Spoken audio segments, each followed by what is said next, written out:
Uranus 101. So I was really excited to look at this planet because it's a very different planet. It looks different from the rest.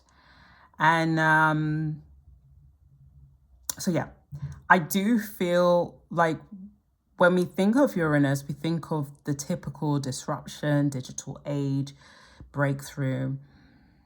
And because it's a slower moving planet, I mean, this one is slow, right? This stays in the part of the sky for approximately 2,555 days. And yes, I did days because I wanted you to feel the gravity of how long it takes to move. So a lot of people around your age will have the same sign or the same sign in Uranus. Now, at present, Uranus is in Taurus. So we've already discussed Taurus's energy. It likes nice things. Okay, it's a sign that's governed by Venus. It's beautiful in its right, naturally. It's about words because they're very good. So when we think of music, when we think of just philanthropy, like just all of that is very, very Taurus-like. When we think of wealth, when we think of security, because Taurus is about security, it wants stability all the time. And it's not a bad thing. When we think about grounding, right? Things like agriculture is a big deal, and finance will always be a big deal, but how it's been translated or being affected throughout this time, which is 84 years, is a very long time. It's a very long time to have that energy, that Taurian energy. And it's coming to a close. Yeah, Uranus was in Taurus from 2018 and it will finish in April 2026. And then we go from this material aspect to something a bit more, we'll go into Gemini. And Gemini is about community or communication, information. And if you saw my Gemini energy video, it kind of really displays how Gemini has worked, even archetypally, when we think about the celebrities, how they act in Gemini. And so it's kind of giving you a taste of kind of like what you would expect with Uranus. So when you mix Taurus, which we're currently in right now, Taurus and Uranus, we're going to have a mix of technology, networks, current, electricity, anything that's to do with like innovation, and wealth and money and I guess aesthetics. You're going to get that mixed in with this Uranus energy, right? So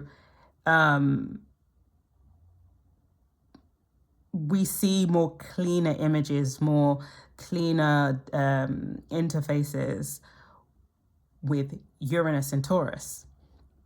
And now it's going to be interesting, right? April 2026 is not far away, And that aspect of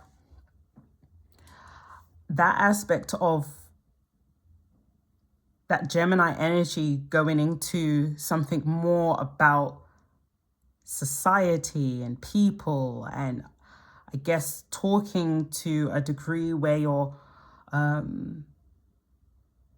speaking your truth, right? When we think of like good old Kanye West, he speaks his truth, and even if you don't like it, it's going to say it.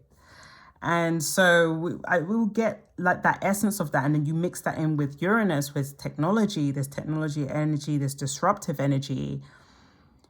It's going to be very interesting next set of years. But the fact that we've reached the end of a generational cycle when it comes to it being in a sign is quite amazing, So yeah, there's a lot of changes, especially in 2026. So yeah, have a think about that. Have a think about how Taurus energy or the Taurus Uranus placement is currently affecting us. What do you see in the news? What do you see in your life, across your family, across the generations that you've seen? Like, what have you noticed when it comes to technology and comes to aesthetics and finance, security, wealth, and the disruptions that could be in there, right? Because that's also relevant. So there's that. Now, I don't know, like when I was looking at Uranus, I was like, why is it different from the rest? I don't like that. It looks like, it's straight away when I looked at it, I was like, oh, this was like bullying. This doesn't look right. And when we look at Uranus's orbit around the sun, 84 years, its axis has been tilted, right? So everybody's like this, right? Or at slight varying degrees, but it's mainly more or less upright. And Uranus is like this, right? So with that, or is horizontal, right? And everyone is vertical. And I was like, that's not right. I don't like that. Well, what happened? And scientists have different, well, it's ongoing. Okay, it's still an open book. But it's fair to say that there was some form of an impact that was large enough to either knock it off its orbit, or that there was some sort of gravitational interaction that pulled it out of a certain degrees that it tilts over. And so, and there's another aspect where it could have possibly lost its moon, therefore pulling it out of a certain placement, and it's tilted over because of this kind of imbalance. So that's not the only thing that happened to Uranus, okay? Like, okay, all right. Now it's tilted. All right, fine. Well, it's not fine, but then even further back, there is this, or give or take, because time, they measure time to as accurately as they possibly can. So we got to take these things with a pinch of salt, right? When it comes to the original positions, Uranus was before Neptune. And now Uranus is now with Saturn, or in the middle of Saturn and Neptune. So there's a few things that have happened to Uranus. And it just kind of, I literally just felt, oh, that feels like it is like a bully energy. And I was like, but that's not okay. Like, why is it seen as disruption when it's the only one that's tilted on its side? It's the only one. And it feels like a defocus, like a camera light just been dropped on the floor. That's what it kind of feels like to me. And I was like, okay, let's see some more, because what it gives to me is that, and I used to, my grandma, rest in peace, she used to always like give me cuttings of her plants. And she used to, and then sometimes I'd be like, oh yeah, once I bring it home, sometimes it doesn't thrive or whatever. And she was just like, yeah, plants, they if they don't like a certain location, they're gonna die, or they're gonna pretend that they're dying, right? And I was like, what? That doesn't even make any sense. And I kid you not, like she said, just move it to a different location, and you will see. It's a trial and error thing. You have to kind of just wait and see. And I kid you not, that really opened my mind to a certain level of intelligence of inanimate, like it's growing, but it can't talk. It listens in its own way. And that's from that point, I said anything that has motion, that moves, and maybe they don't talk, I'm like, it has relevance in this world. And I say that to say, when it comes to Uranus and it comes to the fact that it's on its tilt, I saw it in that way. I saw it like there's an intelligence around this whole thing. And even when we understand, because Uranus, the signs that govern Uranus is Aquarius and Saturn, right? And if you've watched my Aquarius video, it does go into discussing how Ganymede, which was a mortal being turned into a mortal god, how it came to be. And even in the video, I was saying, like, this is not right. Like, you've literally stripped this little boy, turned him into, like, your lover, which is weird. Like, this is Zeus's vibes, yeah? And now he's just having to do the will of Saturn, you know, and the will of the gods. But even though Zeus said, right, I'm going to turn you into a god or make you a mortal, he still had the advantage of being mortal, being part of a space that he is now in the in-between, as I like to call it. So, he was able to gather the elixir for the gods, right? So that would be the elixir from the energy from humans. Because he's also human, he was able to do that, right? And so he would be able to fill this cup. And this is why Aquarius is not necessarily seen as a water sign, but more of a water bearer. And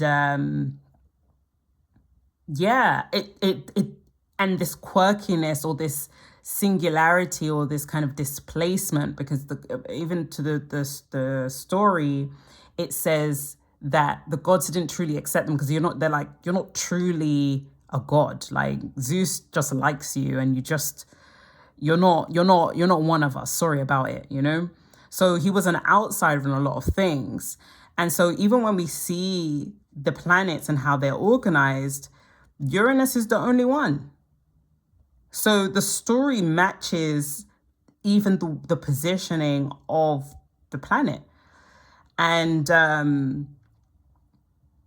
just found that fascinating, you know? And even the fact that Saturn is right next to Uranus, just keeping an eye. And I was even saying, like, okay, so Ganymede, who was the boy that got abducted, right? Ganymede got taken before he was turned into Aquarius.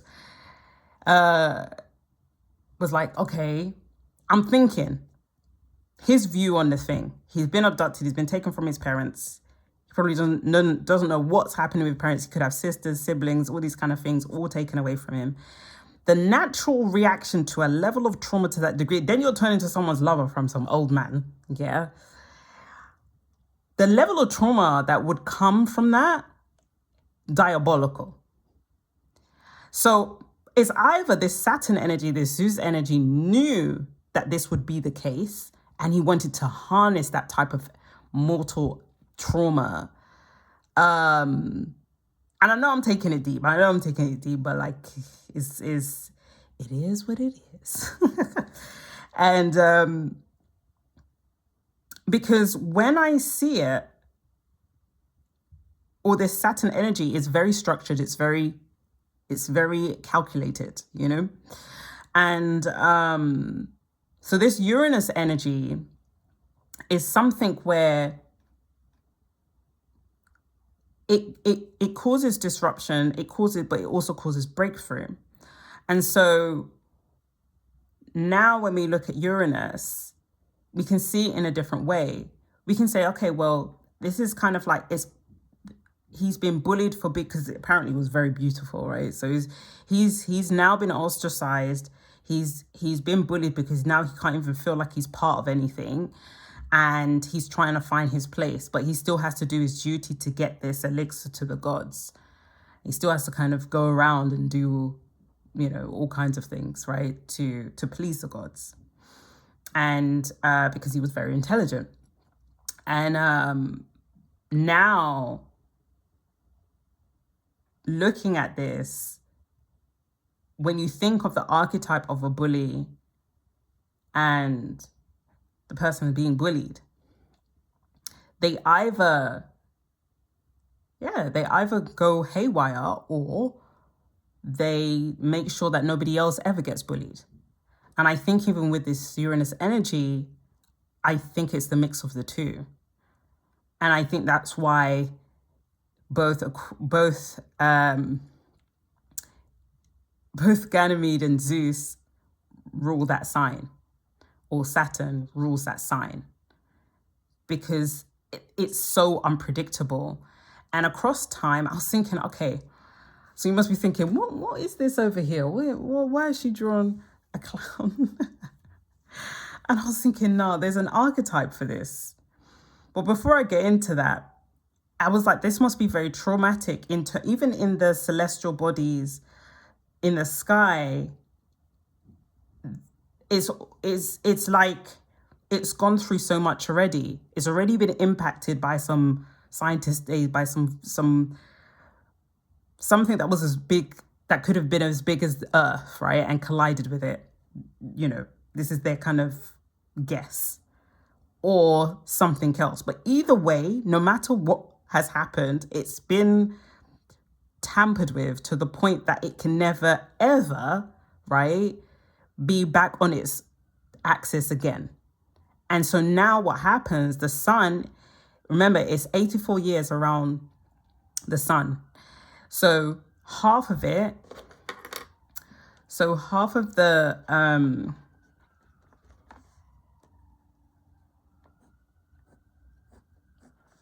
so the sun is going to be shining on half of it for 42 years. So you're going to have 42 years of summer. And then the other side, while this one's being heated up, is going to be darkness, cold for 42 years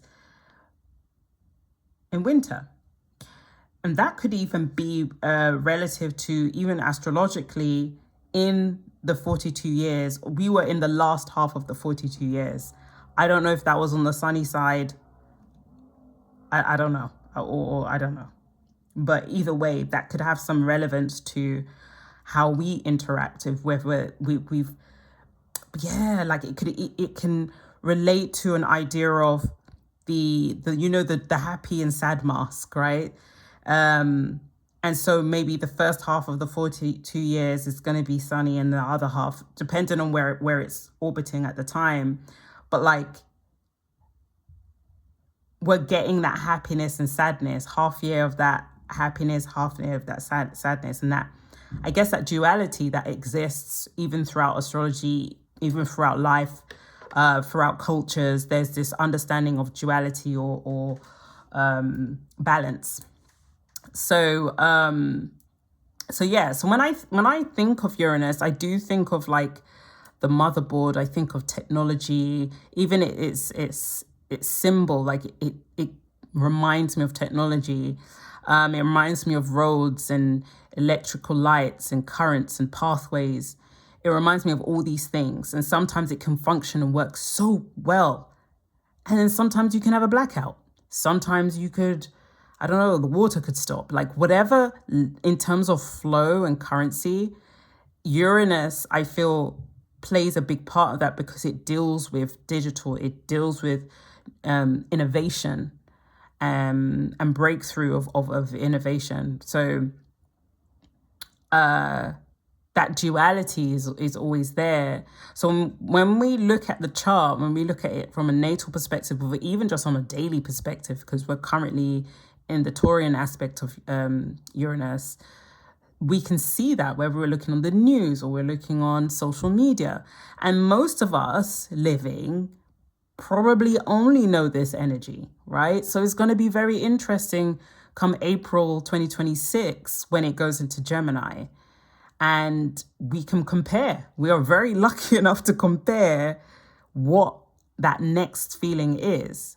But let's go back to this duality aspect where we've got this 42 years of sun and 42 years of winter, because it reminded me of a few archetypes, right? The ones that are othered, the ones that try and find a different way albeit controversial to whoever they're aligned with, right? Whether it's society or community or a group. And I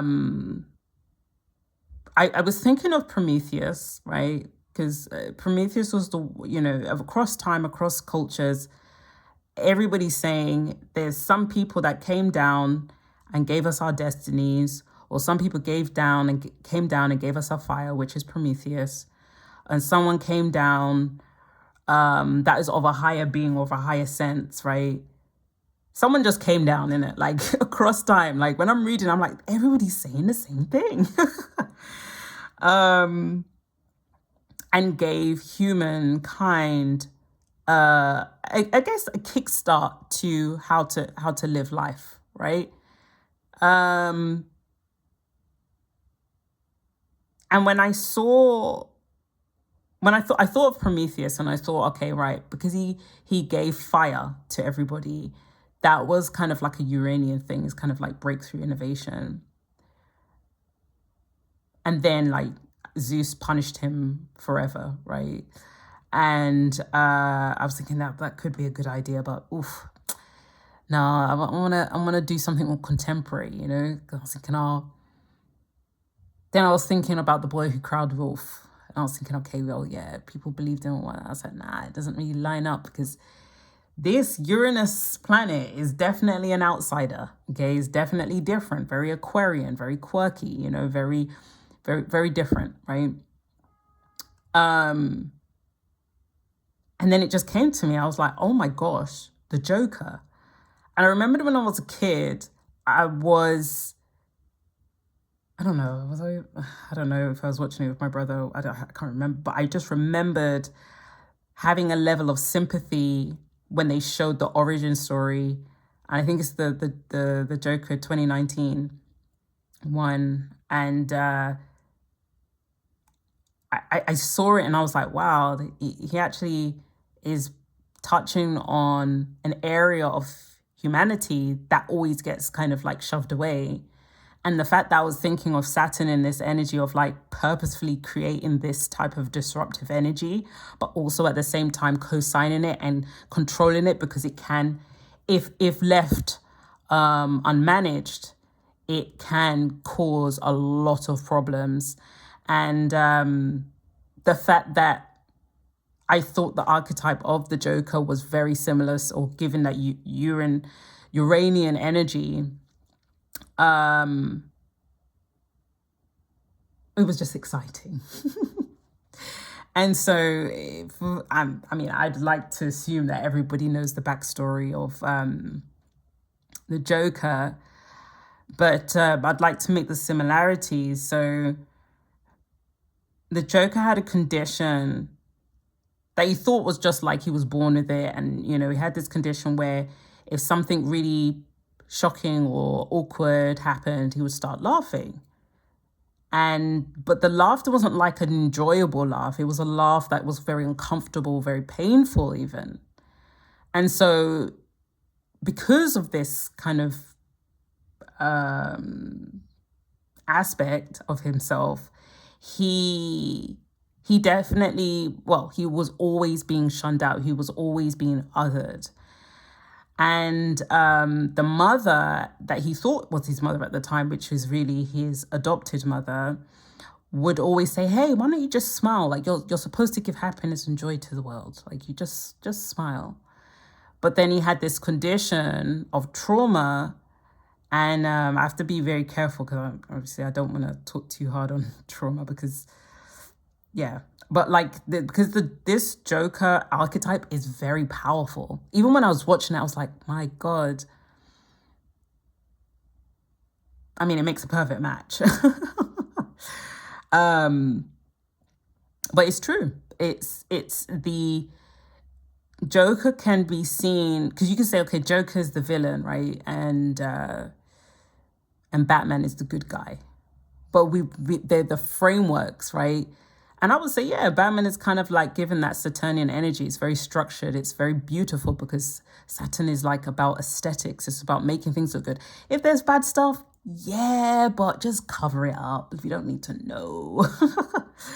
And but we need it. We like a bit of chaos, you know, it keeps things spicy. And when it comes to the duality between Batman and the Joker, they're both seeing society from different perspectives. Both have dealt with a level of loss when it comes to parents, but in just different ways.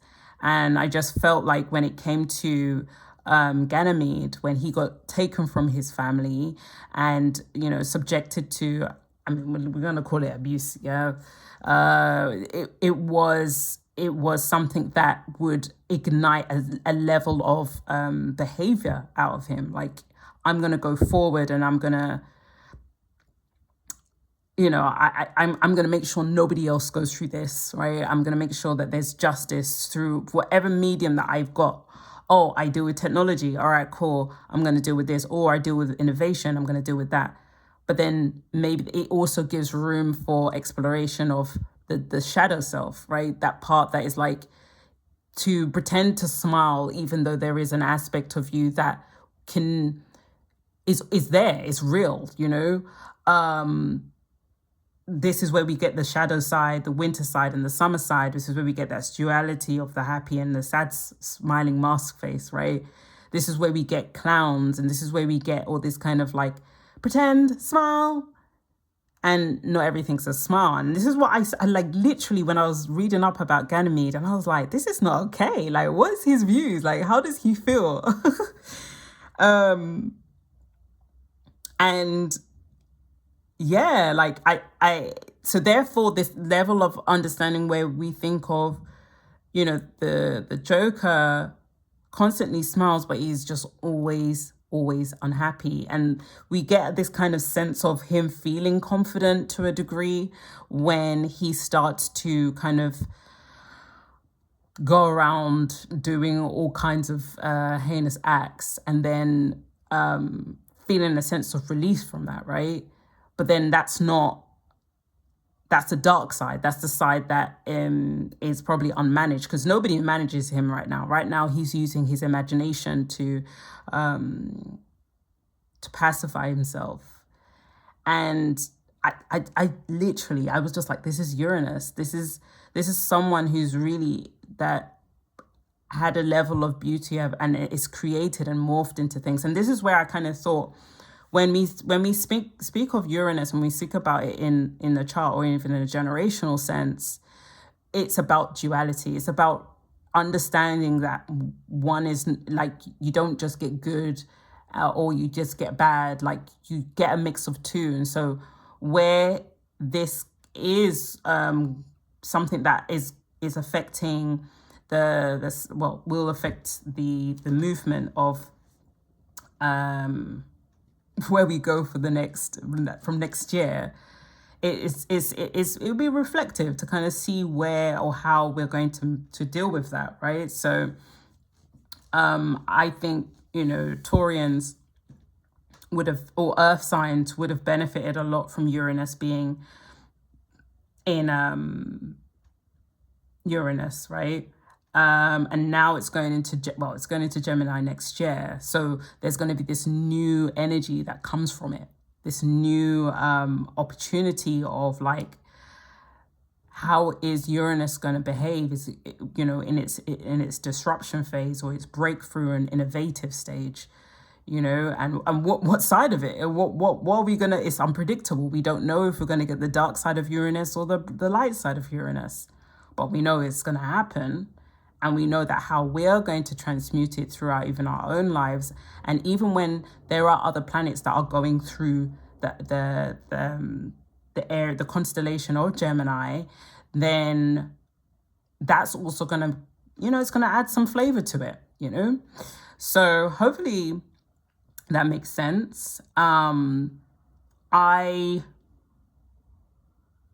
I don't know, I was really just like so fascinated with this aspect of the Joker, and even just like with clowns and like the archetype of clowns and how kind of misunderstood that history is, you know, and the circus, and I'll just going and going and going. But like that energy of like unpredictability, not really knowing. It makes you uncomfortable because you're just like, oh, I don't want to know about the underdog of society because it's going to make me feel depressed. But like, even watching his, because I watched it recently, for good old research purposes, and I was like, it's making me feel uncomfortable, but it's also relating to a reality or a world of people that go through things, and they say, hey, just smile. And it's not always that, and I just feel like when it comes to the concept of clowns or the history of clowns, I mean, I'm probably going to look into that for my own personal pleasures. I don't know, should I call it pleasures? I don't know. Like, I like to read a lot of things, so but just to understand the darker side of life, the Uranus can save that energy, or it can bring things to the surface, or it can say, no, you know what, I had a bad life as well, or I'm gonna do it as well, I don't care. But people are like, shh, don't say that, like, don't be negative, don't be bad vibes. And you're just like, well, there's good vibes and there's bad vibes. And I feel like I think, that Joker back, that origin story, brilliant, 10 out of 10. And it shakes you up. It shakes the psyche. It says, actually, when Uranus goes into Gemini, we might have like some Kanye and Donald Trump vibes going on. I don't know what that's going to look like. I mean, I can imagine, actually, when I think about it. But it's going to be unapologetic, and to be honest, I feel like the Joker gives Gemini anyway. Like, it really does. That's kind of sense of duality. So I feel like it's really going to go and sit quite well in that, and it might feel a bit more comfortable because Gemini is a bit quirky, and Aquarius and Gemini work really well together, and they're both air signs. So I feel like that's something to anticipate. And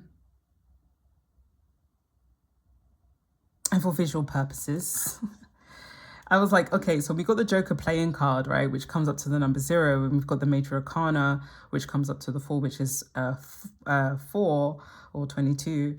And the fall is unpredictable. Is he gonna jump off the cliff? Is he gonna walk off, or is the dog gonna say, hey, look, what you doing, mate? Like, there's a whole cliff there. Do you want to die? And then we've got the aspect of Joker where the Joker literally says, he says this kind of famous phrase when he talks about his death. And ultimately, he wasn't afraid to die. He wasn't afraid to be in a space of, because he's been at the bottom. It doesn't matter anymore. He's just like, whatever. But the more he keeps on talking, the more he feels empowered to live, the more he feels empowered to. So this fall aspect is very unpredictable. It's very cliffhanger. Like, you don't know what to expect, And you have archetypes of that in life. And I think even for us as humankind, it's looking at that, understanding that. And I really use these archetypes to help you remember the energy of Uranus, like when you're looking at your chart and saying, okay, I remember Uranus is the Joker energy. Yeah. We how do we feel about that? Do we like him? Do we understand more about it? Can we see that he can be both good and bad? Can we both understand that he had a choice? He definitely had a choice to say, after everything that's happened, do I want to be good? Or he could say, well, no, there's no point. It's all pointless. Well, to be good, what's the point? So he definitely, I mean, you would like to think that there are saving graces or points in his life, which is how the world is supposed to work. I would assume in this world of sin and chaos. That it says, you know what, you have been ostracized and there's a framework that doesn't fit you in here. We didn't consider this aspect, or we did, But that part of it is what makes, you know, where we have these villains, right? What they call villains. And it can be disputed. Some people say, you know what, the villains are actually the good guys because they're the realest ones, right? They're the ones that see the things for what they are, not the painted picture that's given. And I'm still playing with the idea. I'm still feeling like, oh, like, you know, but then where's the solution, right? Where's the solution for someone in that mind frame who's been treated so poorly? But, you know, much like many of the gurus say, like, your anger is something that has to be transmuted because you only hurt yourself, you know? And I think with this Uranus energy, yeah, like it is like that. It's almost like I have to help others to help myself. And it's fair also in the same way where maybe you could have burst of feeling like it's not fair. Why did that have to happen to me and not somebody else, you know? And so, yeah, I hope you enjoyed my Uranus video, and I will see you in the next one. Take care.